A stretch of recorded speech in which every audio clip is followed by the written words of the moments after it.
Hey, what's going on, man? I'm about to step into Aftermath. I got a spirits talk right now. Let me hit you back. Sounds good. All right, peace. What's up, brother, man? My man. We get you a beer, man. Oh, thank you. All right, let's do this. Sure, let's go. Cheers. What's up, everybody? Welcome to episode 2 of Spirit Talk with Robert Nieves. What's going on, brother? Yo, honored to be here. Thank you for bringing me back. Yeah, man. We had to run it back. It was so good. We had to run it back. Honestly, New honored set, to be here. recording. Thank you.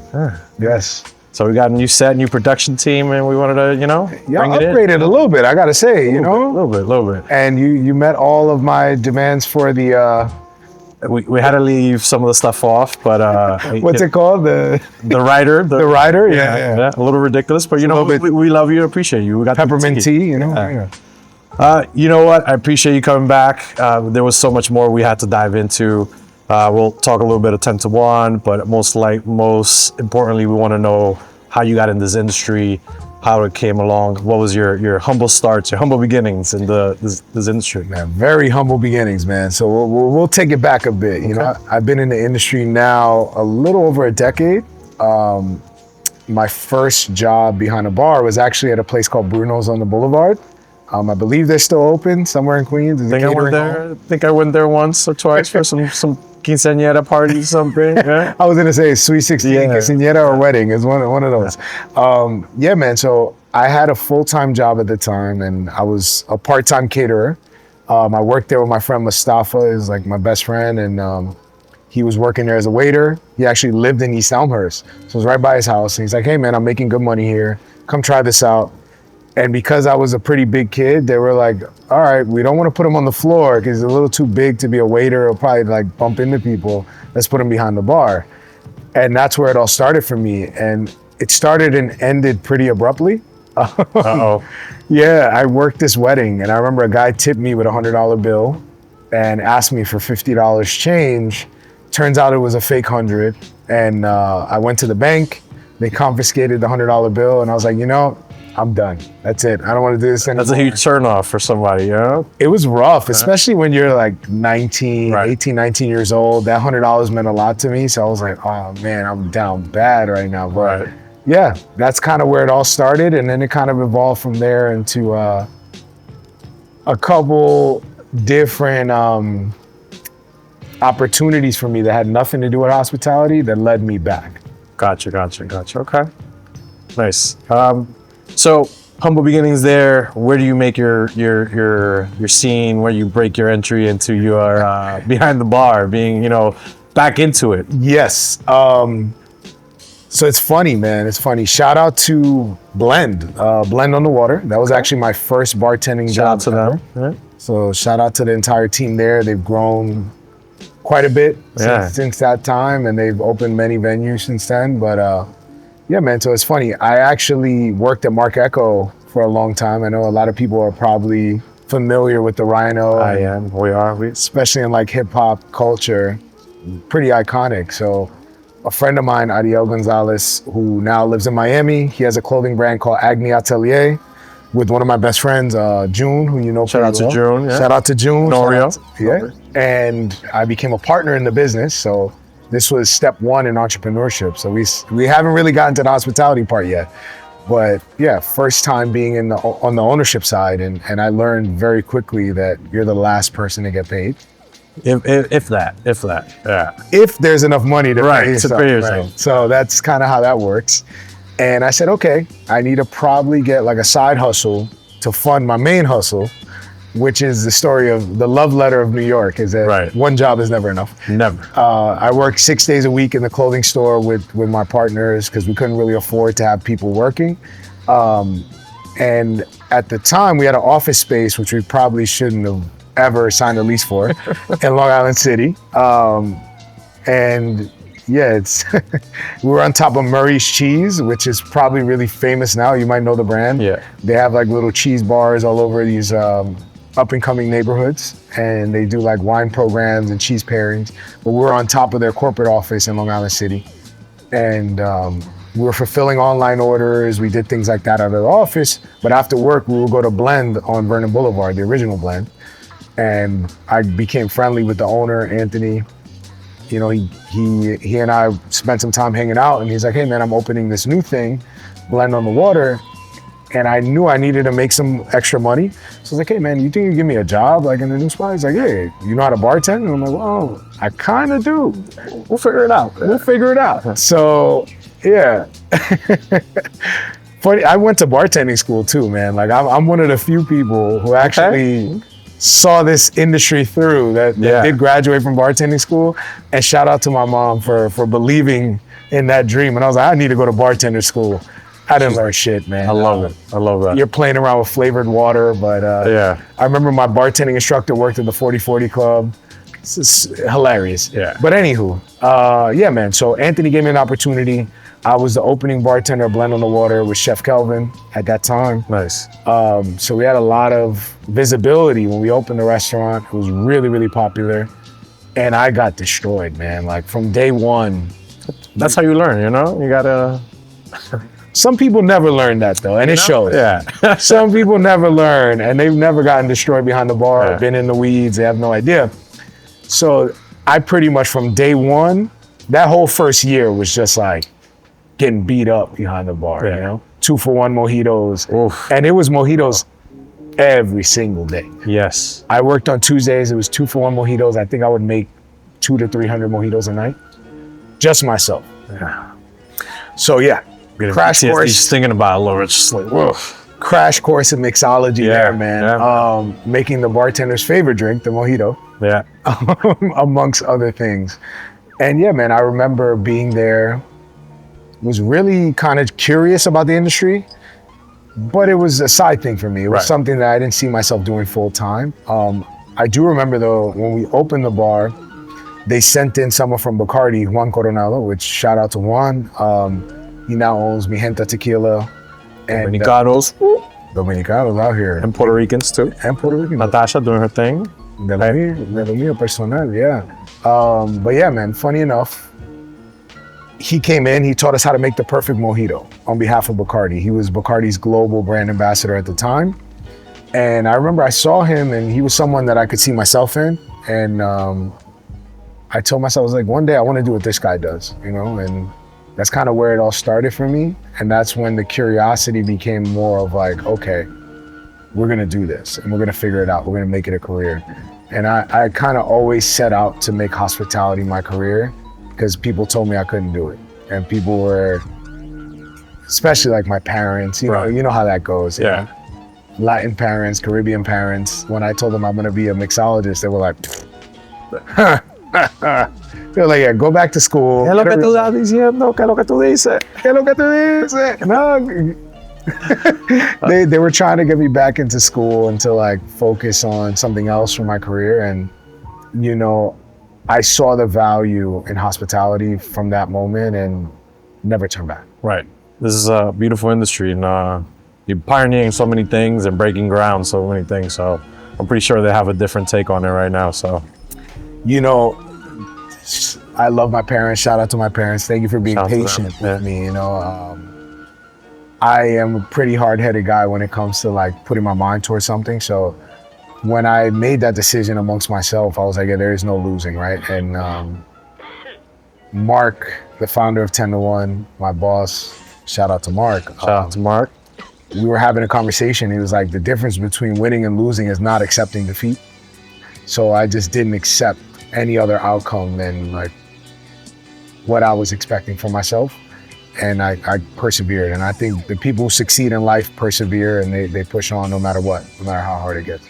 So let's dive into that middle section where like, where was it the time where you know, from Blend, you went on and proceeded to something else? Where was that space where you kind of went, you know, I always ask, like, you went wild, your cocktail game came crazy and you're like just going bonkers and diving into all of this stuff. All right, so I'm gonna give you the Cliff Notes version of the story, right? So from Blend, I also had a part-time job as a caterer. So I worked for this catering company. Forgot the name of the company, but there was mostly like actors and models and people like that who needed part-time work. And one of our clients was the Mondrian Hotel in Soho. I worked there a lot. They requested me to work in that space quite a bit. And then eventually they were like, hey, would you mind if we take him to work at the hotel? Because I was bartending all the catering events and they always felt comfortable with me being in the space. I knew the space better than most people. And they took me over to work at the hotel, which then became the Nomo Soho, which is what it's known as now. Got it. I was actually featured on Keeping Up with the Kardashians there. Oh shit, okay, okay. Real Housewives in New York. Okay. Don't go looking for the episodes, please. Oh fuck, now I gotta see this. I'm there somewhere in the background. But while I was working there, I met a gentleman named Mateo Vivas, good friend of mine. He was my manager. He's a great dude. And funny enough, there's some more familiar faces that are gonna join this story in a second for you. So Mateo gave me a chance. He was like, hey, we want you to make the menu for the bar in the hotel. So that was the first menu I ever had the pleasure of making. And he's like, all right, but you got to meet some of the brand people. So one of the first brand people I met was Manny Peña. Oh shit. At the time, Manny's with Diplomático Rum. Eso. So Manny, shout out to you. Shout out to Manny. Shout out to Manny. And shout out to Boscal as well. He's got some delicious mezcal. Absolutely. Mateo was good friends with the people at Domain Select. So he brought me to the office. And this was like first introduction to brand people in their office, where I'm like, okay, they're pitching me on products to work with. And I remember, I was like, okay, another guy that kind of reminds me of myself. I was like, bet, there is room for us in this industry, right? And Manny was super kind to me. And, you know, I made my first menu, et cetera, et cetera. Mateo was friends with Kelvin. So he's like, I want you to meet somebody. He takes me to the Eddie. And at this time, Kelvin was like, Time Out's top 100 cocktail list multiple times. Superstar. Yeah. Crushing it, right? That's where it all started for me, yeah. I think that's dope. I think one of the things you said that kind of stuck out, and it was kind of like, to me, it was one of those moments, is like, I was one time in the sticks somewhere in Aura, and our good friend Rich came up to me and just whispered in my ear, you're killing it, kid. We're making mojitos and serving sushi. We're not saving lives, we're having fun. And that shit just stuck to me. I was like, you're right. Like, you know, like we're smiling, we're having a good time, even if, you know, 6,000 drinks in and never ends. This is what the industry is all about, you know? First and foremost, we're gonna shout out Rich. I gotta look at the camera for this one. Rich, shout out to you. I miss you, brother. Can't wait to see you again soon. Auda, yeah, I mean, it's interesting because that's how we met, right? And we'll get to that later, I imagine, but hospitality is that. You know, like I tell people, I don't care how skilled you are at making drinks. This job is about how you treat people, how you make people feel, and how they leave after they saw you, right? And it's something that I've carried my entire career. And the thing that I actually admire most is heroic service, right? I like to see people making other people feel good behind the bar. And I think we've lost touch of that. At least now in our industry and like this new generation of bartenders, it's all about like me, and check out my Instagram and superstars, like you said, startenders. Startenders, yeah. And I don't believe in that. You know, I think the customer is, you only have one opportunity to make their night. Right? And I've gotten to see some of my customers go from first dates to being married to having kids. And that's what I got into this for, you know? And I think hospitality will always be at the forefront for me in that way, right? Like I have a hard time going out to eat and drink because I can't stop thinking. I imagine you're the same. I have to turn it off sometimes. It's like, man, you know, and to me it's like a double-edged sword because I love to go out and like when I do see the service going above and beyond, like it just hits a certain place in my heart. I'm like, man, I know who they are. I don't know them, but I know who they are. I know the type of person they are. They're gonna go the extra mile. And when sometimes it's the opposite end of that, it's like, fuck, it hurts, you know, because like, man, such an opportunity, right? So it's you know. We've been on both ends of it, I'm sure. Yeah. But yeah, man, like one thing Kelvin taught me, and it's always stuck with me, is that like, you have to treat people well. Right. That's what we're in this for, because they can get a drink anywhere. And I think if COVID has taught us anything, is like the consumer is a little more educated now. Yeah. So they learned how to make certain cocktails at home.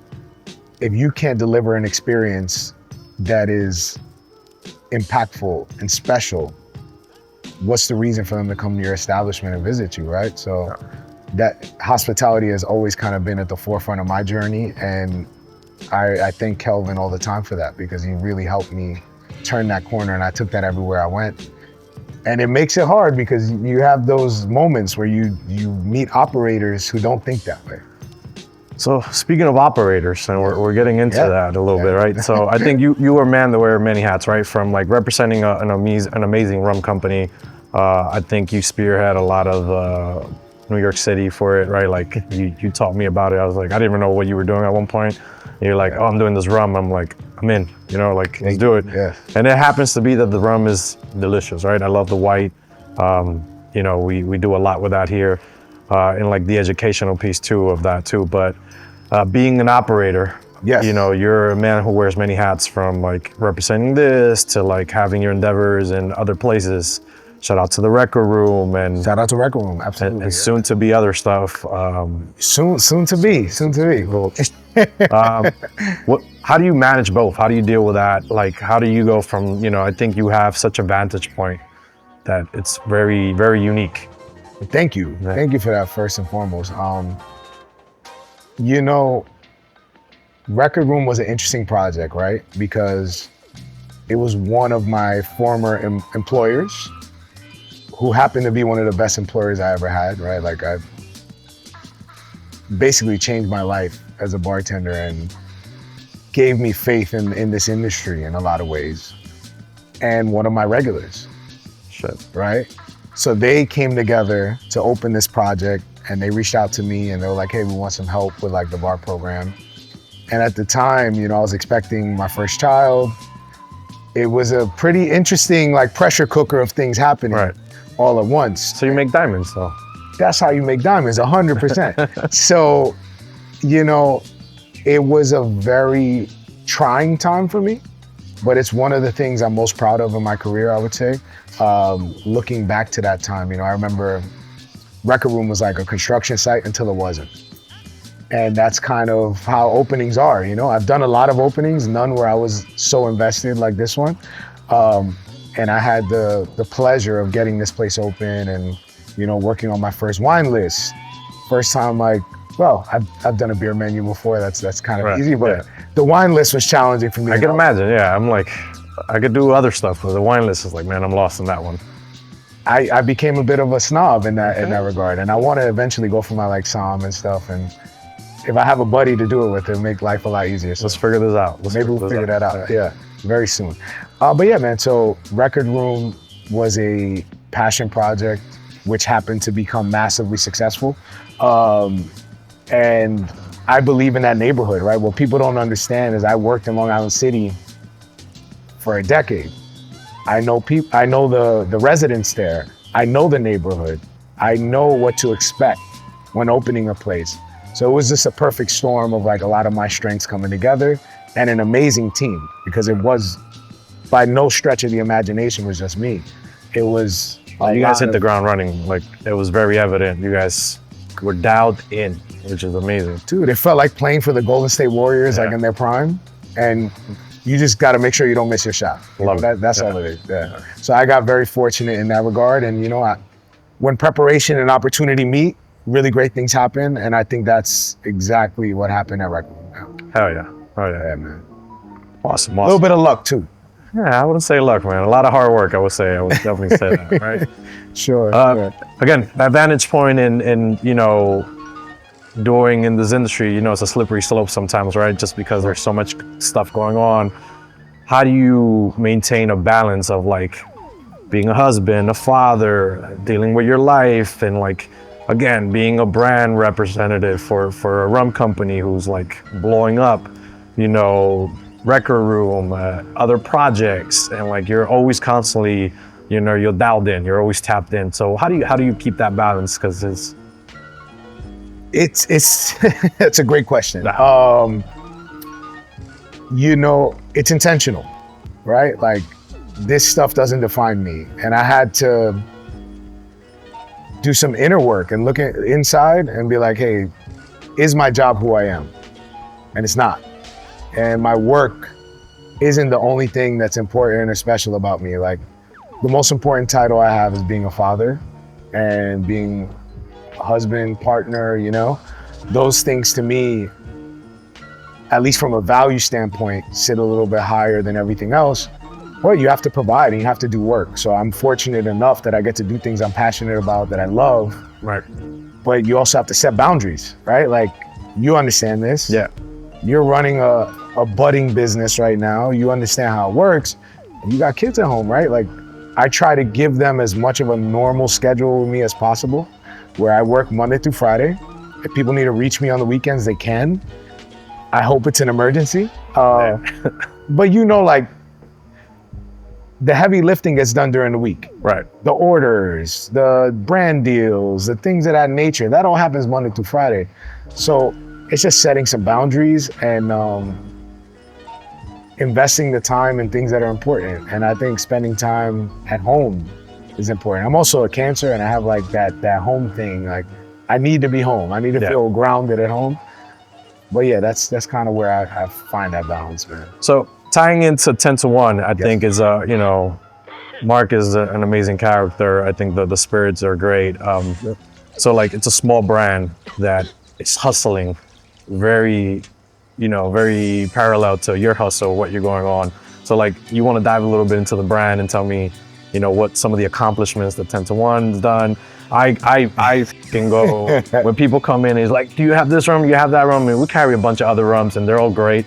Sure. But I kind of have a special tie to this one because it's just like, man, I saw you guys grow from the beginning. It was kind of like a few years back, you know, we're like, okay, Appreciate that. 2 SKUs, 3 SKUs, 4 SKUs, a 23-year-old rum that we did some Cuba Libras with. Yes. Sorry, Mark. Yeah, the 26 year. 26. Yeah, 26. Well, if you do a 23-year-old, I'm gonna do some daiquiris with that. We might have some in the pipeline for you, actually. Yeah, you know, 10 to 1, I think, found me at a perfect time in my career. I was working at Bacardi for about 4 years. Learned a ton over there. It was wonderful. It was a great experience. I met Mark 6 years ago now when he started 10 to 1. So in June or July, we make 6 years as a brand, which is crazy. I thought he was brilliant. I thought what he was trying to do for the category was refreshing and innovative. And from the second I joined the team until now, I'm extremely proud of what we've been able to do as a brand. My first project was the Uncle Nearest cask, right? Hell yeah. So I got onto the brand. They're like, hey, in February, we're launching this humongous collab with the oldest Black-owned distillery for bourbon in the country, and the first Black-owned rum brand.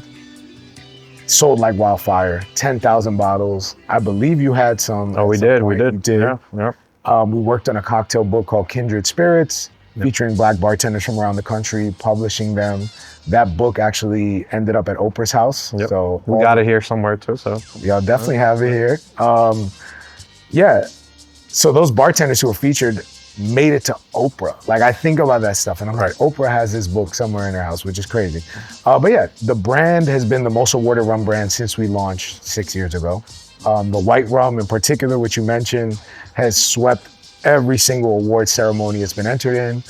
LA Spirits Award, double platinum medal. San Francisco Spirits, double platinum medal. 94 points from Wine Enthusiasts, which is crushing. And you know, I say all that to say, like, the awards, they don't mean much to me. And I imagine to customers or consumers, not the biggest deal. But it shows you where we are as a category, right? Right. Because agave's so big right now. Whiskey's always been big. Yeah. But you don't hear 94 points from Wine Enthusiasts about a rum. Yeah. And it means that the conversation is shifting a bit and the consciousness is shifting thanks to people like yourself who are using these products in innovative ways and like showcasing how versatile the category could be. So very, very honored to work for a brand that's kind of leading the charge in that positive direction for rum. Love to hear that, man. I think you guys are doing tremendous things, and like I said, we'll keep messing with the rum here, and you know. Cuba Libras all day. Cuba Libras all day, daiquiris all day. But speaking of, right? Yes. So out on town, where you're gonna, you're gonna grab some food. Where's your go-to place? Food, drinks, besides Aftermath. Yes. Where's the spot? Aftermath. Like, what's your gem? What you're ordering? What's the Aftermath is a no-brainer, right? Like goes without saying. For dinner, I would say Laser Wolf is like one of my favorites in New York. I love Mediterranean food. Got it. And the fact that it's just such a cool space to dine in. And they have that really cool soft serve that they give you at the end of the meal. It's phenomenal. Okay. We gotta go there. I gotta go. But yeah, Laser Wolf is incredible. They have a sour cherry daiquiri on the menu. Sour cherry daiquiri. Yeah. It comes with a Sour Patch Kid. Delicious. But yeah, I would say that place is great. I really like Oxomoco. Okay. Oxomoco is delicious. Love Mexican food. Madre is phenomenal, I think, for brunch. Yeah, I gotta go to Madre's. It looks amazing. We gotta go. Yeah, that black party they do. Yes. All right. Or else, All right. All right. Yeah. Thank you, Rob.